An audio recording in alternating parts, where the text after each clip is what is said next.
PM किसानचा 21वा हप्ता तारीख जाहीर झाली, पण ही 5 कागदपत्र दिल्याशिवाय हप्ता जमा होणार नाही। पीएम किसानच्या 21व्या हप्त्यासाठी 5 नवे नियम लागू झाले। आता जरी तुम्हाला पीएम किसानचा 20वा हप्ता मिळाला असेल आणि जर तुम्ही ही 5 कागदपत्र दिली नाही तर तुम्हाला 21वा हप्ता जमा होणार नाही।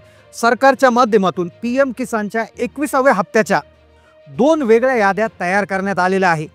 आता यामधल्या पहिल्या यादीत असे शेतकरी आहे की जे 5ही नियमामध्ये बसतात, ज्यांना 5 कागदपत्र देण्याची गरज नाहीये। पण दुसऱ्या यादीत असणारे शेतकरी ज्यांची संख्या सर्वाधिक आहे, ज्यामध्ये महाराष्ट्रातील सर्वाधिक शेतकरी आहे, तर ज्यांना 5 कागदपत्र जर जमा केले नाही तर ते 2 नंबरच्या अपात्र यादीमध्ये जाणार आहे। त्यामुळेच पीएम किसानचा 21व्या हप्त्यासाठी कोणते 5 नवे नियम लागू केलेत, कोणते 5 कागदपत्र शेतकऱ्याला जमा करायला सांगितले आहेत, ही माहिती जाणून घेतल्याशिवाय व्हिडिओ बंद करू नका। कारण की तुम्हाला वाटत असेल की आपोआप हा हप्ता जमा होईल, पण आता यावेळेस तसं होणार नाही। पीएम किसानच्या हप्त्याच्या बाबतीत एक मोठा गैरव्यवहार उघडकीस आलाय। जे शेतकरी गडगंज आहे, ज्यांची शेती प्रचंड प्रमाणात आहे, मोठ्या मोठ्या गाड्या घेऊन फिरतात, ते देखील 2000चा हप्ता घेत आहेत।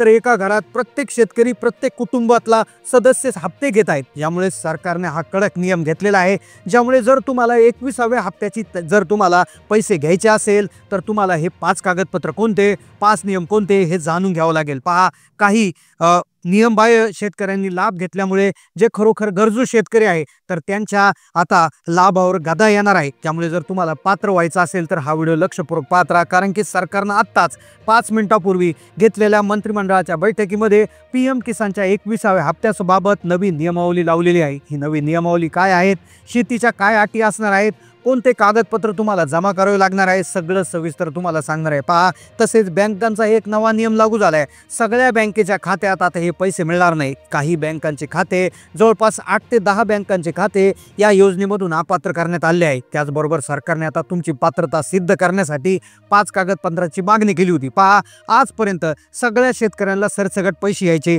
20वा हप्ता जो होता, जो पीएम किसानचा, तो देखील सगळ्या शेतकऱ्यांना आला होता। पण सरकारने एक सर्वे केला, एक गुपित पद्धतीने एक सर्वे केला, एक तपासणी केली। त्यात लक्षात आलं बरेचसे शेतकरी श्रीमंत आहेत, बरेचसे शेतकरी एका घरात 5-5 शेतकरी लाभ घेत आहेत। महिला घेतात, पुरुष घेतात, त्यांना लाडकी बहीण योजनेचे पैसे येतात, निराधार योजनेचे पैसे येतात, सगळ्या योजनांचे पैसे येतात, घरकुलाचे पैसे आले आहेत, सगळ्या योजनांचे लाभ घेणारे काही शेतकरी आहेत। तर त्यामुळे गरजू शेतकऱ्यांना ओळखण्यासाठी 5 नियम लागू केलेत, ज्याच्या अंतर्गत 5 कागदपत्रांची मागणी केली आहे। मग आता ते कोणते 5 कागदपत्र आहेत?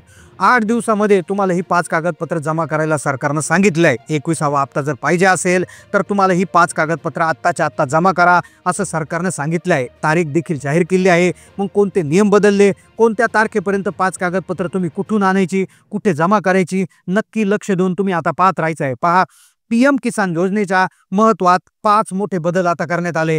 सगळ्यात महत्त्वाची गोष्ट म्हणजे जे गरजू शेतकरी आहेत त्यांनाच इथून पुढे लाभ दिला जाणार आहे। मग कोणते 5 कागदपत्र सरकारने इथून पुढे काढायला लावलेले आहेत, कोणत्या बँकात लाभ येणार आहे, सगळं सविस्तर तुम्हाला सांगतो। सगळ्यात आधी आपण बँकांची यादी पाहणार। पहा, पूर्वी पीएम किसानचे हप्ते सगळ्या बँकेत यायचे, जिल्हा बँकेत यायचे, छोट्या मोठ्या बँकांमध्ये यायचे, पण आता इथून पुढे नॅशनलाइज बँकेमध्ये येणार आहेत। 8 ते 10 बँका अशा आहेत की ज्यांची नावं आता यादीमधून वगळली गेली आहेत। त्यामुळे तुम्ही लक्षपूर्वक व्हिडिओ पहा, कारण की 5 कागदपत्रांची यादी ही अतिशय महत्त्वाची आहे। कारण की ज्याला 8 दिवसाचा अवधी दिलाय, 8 दिवसात जे शेतकरी हे 5 कागदपत्र जमा करतील फक्त त्यांनाच पैसे जमा होणार आहे, अन्यथा मग पैसे जमा होणार नाही, असं सरकारने सांगितलेलं आहे। पहा, सरकारनं वेळोवेळी सांगितलं होतं। आता पहिला नियम लक्षपूर्वक जाणून घ्या। पहिला नियम काय आहे?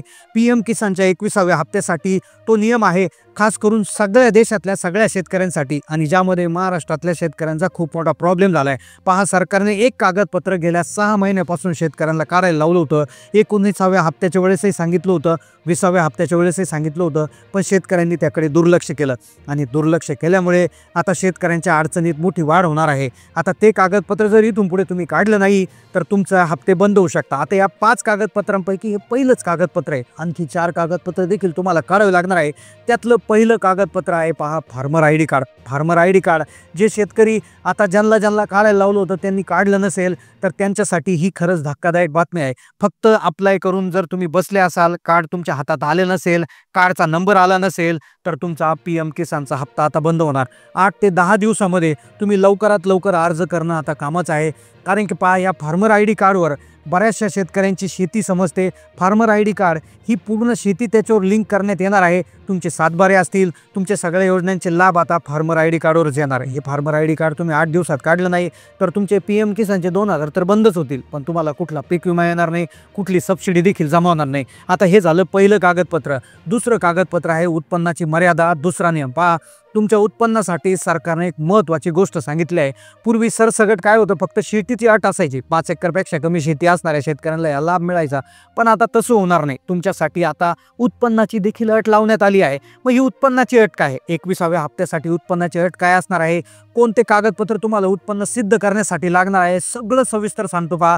पहिलं झालं फार्मर आय डी कार्ड, दुसरं झालं उत्पन्नाच्या अटीसाठीचं. आता उत्पन्नाच्या अटीसाठी तुम्हाला एकतर 2 कागदपत्र द्यावं लागू शकतात. पहिली गोष्ट म्हणजे जर तुमचं रेशन कार्ड पहा, लक्षपूर्वक ऐका. आता ज्यांच्याकडे रेशन कार्ड आहे, आता केशरी किंवा पिवळं रेशन कार्ड जर तुमच्याकडे असेल तर तुम्ही जवळपास 50% या 2 नंबरच्या नियमातून बाहेर निघता. तुमचा हप्ता येण्यामध्ये जवळपास आता तुम्ही जवळ चालले आहेत. आता पहा, बऱ्याचशा शेतकऱ्यांचं काय होतंय, केशरी किंवा रेशन कार्ड असेल तर काही हरकत नाही, पण केशरी रेशन कार्ड असूनही शेतकऱ्यांचं उत्पन्न भरमसाठ आहे. जर खात्यावर बघितलं तर प्रचंड व्यवहार झालेले असतात. तर मग अशा केसमध्ये तुमच्या केसरी रेशन कार्ड सोबत तुम्हाला उत्पन्नाचा दाखला द्यावा लागेल. हे झाले 2 कागदपत्र. 2 अटी पूर्ण झाल्या. तिसरी अट जी अतिशय महत्त्वाची आहे, जी 99% शेतकऱ्यांना याच्यामध्ये प्रॉब्लेम येणार आहे, तो म्हणजे पहा, आता बरेचसे शेतकरी कुटुंब असे आहेत की ज्यांचा एका कोणाच्या तरी खात्यावर PM किसानचा हप्ता येतो, त्याच खात्यावर नमोचा येतो. त्याच याच्यामध्ये 2 महिला अशा आहेत की जे विवाहित एक अविवाहित आहेत, त्यांना लाडकी बहीण योजनेचे 1500 रुपये येतात. त्याचबरोबर कुणी जर 60 वर्ष पूर्ण झाले असेल तर वयोश्री योजनेचे पैसे येतात. त्याचबरोबर श्रावण बाळ असे वेगवेगळ्या प्रकारचे लाभ येतात. ज्यांनी घरकुलासाठी पैसे घेतले आहे, तर अशा प्रकारे 4-4, 5-5 योजनांचा जर लाभ घेतला असेल तर तुम्हाला एक प्रकारे एक हमीपत्र सरकारला द्यावं लागेल की आम्ही सगळ्या योजनांचा लाभ घेतो. असं एक हमीपत्र तुमच्या सरकारकडून तुमच्याकडून मागवलं जाऊ शकतं. कदाचित तुमची कोणती तरी एखादीच योजना सुरू राहील, बाकीच्या सगळ्या योजना बंद राहणार. पुढचं कागदपत्र आहे पॅन कार्ड. पहा, पॅन कार्ड हे अतिशय महत्त्वाचं डॉक्युमेंट आहे, ज्याच्यावरून तुमचं उत्पन्न किती, तुमच्या खात्यावर किती पैसे येतात, याला सरकारला याची सगळी आयडिया येत असते. त्यामुळे सरकारनं पॅन कार्ड हे आता बंधनकारक केलं आहे. त्यामुळे तुम्ही जर पॅन कार्ड असेल तर ते पॅन कार्ड नसलं तर काढून घ्या. ते सरकारच्या माध्यमातून मागवलं जाणार आहे.